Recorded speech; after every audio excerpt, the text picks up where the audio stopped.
Hi guys, double smart Shankar teaser వచ్చింది. ఎలా ఉంది మాట్లాడదాం. రామ్ పోతినేని పూరి జగన్నాథ్ చాలా కసి మీద ఉన్నట్టున్నారు. టీజర్ చూస్తే అర్థమైంది. పూరి జగన్నాథ్ సినిమాలోని ఏ సినిమా అయినా బ్లాక్ బాస్టర్ హిట్ అయితే హీరో మేనరిజం, డైలాగ్ డెలివరీ, ఆ షార్ట్ డైలాగులు పబ్లిక్లోకి ఒక వైబ్రేషన్లా దూసుకెళ్తుంది. స్మార్ట్ శంకర్ కానీ, పోకిరి కానీ, టెంపర్ కానీ, దేశముద్ర కానీ హీరో మేనరిజం, డైలాగ్ డెలివరీ చాలా డిఫరెంట్గా ప్రజెంట్ చేసిండు. మనకు డబుల్ స్మార్ట్ శంకర్ చూసిన తర్వాత డబుల్ డోస్ ఉండబోతుంది అన్నట్టు అనిపించింది. అలాంటి ఇంపాక్ట్ క్రియేట్ చేసింది. టీజర్ మాత్రం చాలా బాగా అనిపించింది.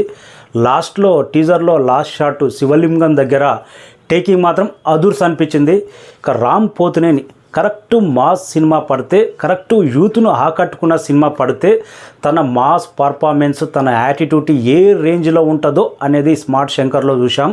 ఇప్పుడు డబుల్ స్మార్ట్ శంకర్లో డబుల్ చూడబోతున్నాం అనే రేంజ్లో అనిపించింది.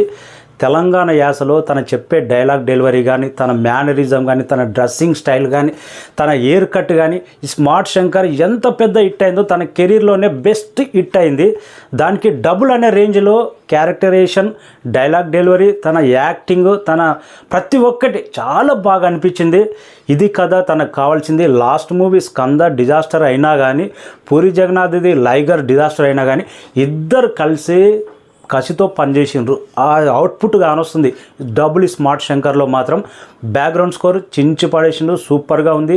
ఇంకా Puri Jagannadh correct taking, dialogue delivery hit అయిందనుకో సినిమా ఎక్కడికో వెళ్ళిపోతుంది. ప్రతి సినిమా అంతే, దేశముద్ర అయినా, పోకిరి అయినా, టెంపర్ అయినా double smart Shankar double dose ఉన్నట్టు అనిపించింది. ఈ స్మార్ట్ శంకర్లో మార్ముంత, చోడ్చింత ఇలాంటి తెలంగాణ యాస డైలాగులు ఎన్నో ఉన్నాయి. దానికి డబుల్ ఉన్నట్టు అనిపించింది. నాకైతే టీజర్ మాత్రం సూపర్గా అనిపించింది. ఈరోజు Ram Pothineni birthday. Many happy returns of the day.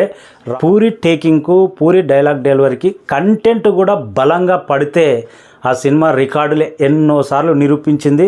Sanjay Dutt ఉన్నాడంటే పాన్ ఇండియా రేంజ్లో దీనికి బజ్ క్రియేట్ అవుతుంది. సంజయ్ దత్ యాడ్ అవ్వడం కొత్త బూస్టప్ అనుకోవాలి. Thank you.